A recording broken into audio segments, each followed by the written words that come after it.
Hello everyone. It is another warm, rainy, gray day here in the Ohio Valley. And in the sunroom there's not a whole lot of flowering going on, but there are a few new developments, so I'm looking forward to showing those to you. This big Vanda is finally down to just one spike.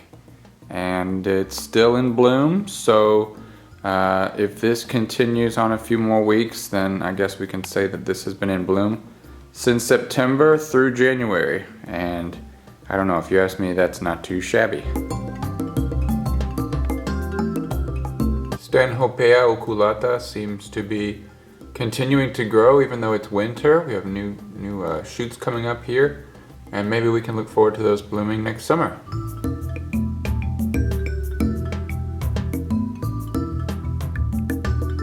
Mormodia jumbo world suffered a slug attack a couple of months ago, but that doesn't seem to have phased it. Look at these weird spikes that are coming out of the base of the bulb here. Take a look at this. Isn't this beautiful?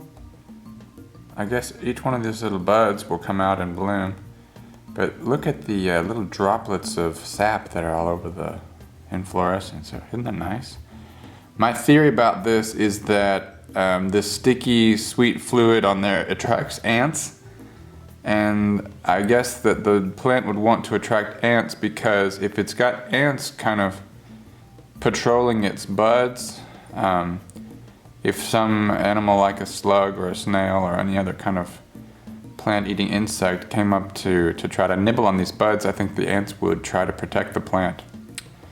That's my theory there.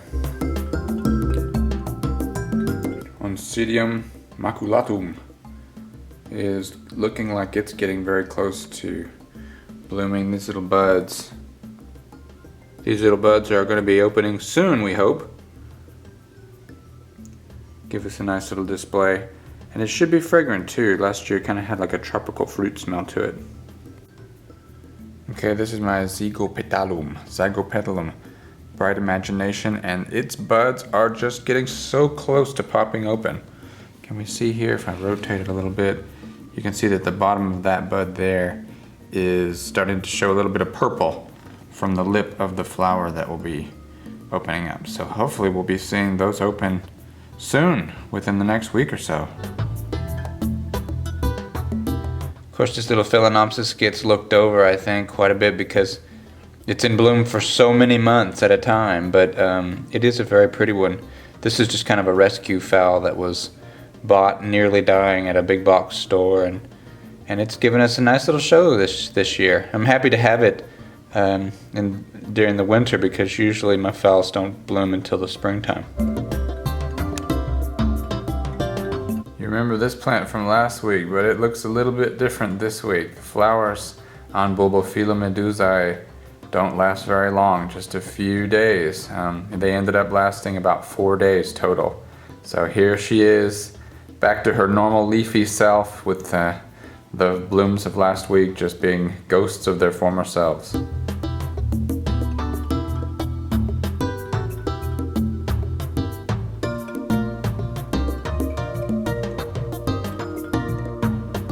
Man, I can't get over how dark it is today. This is like, we're at like 12 o'clock noon, guys. This is how dark it is at noon.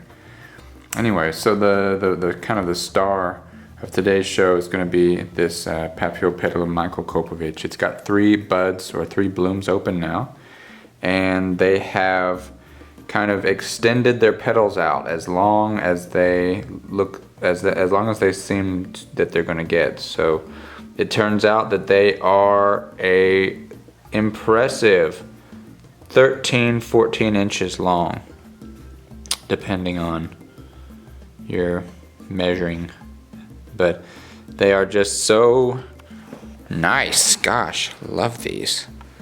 So pretty, so kind of just graceful and majestic and all that good stuff. So these are the stars today. I'm not really sure how long they're supposed to last. We'll just have to see.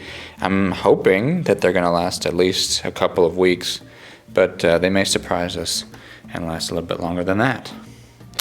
Alright guys, well that's it for my green pets today. I appreciate you guys tuning in. Hope you've had a very lovely holiday. Everyone be safe and happy for the new year. And the next time I'll see you, it will be 2016. So, take care, and we'll see you then.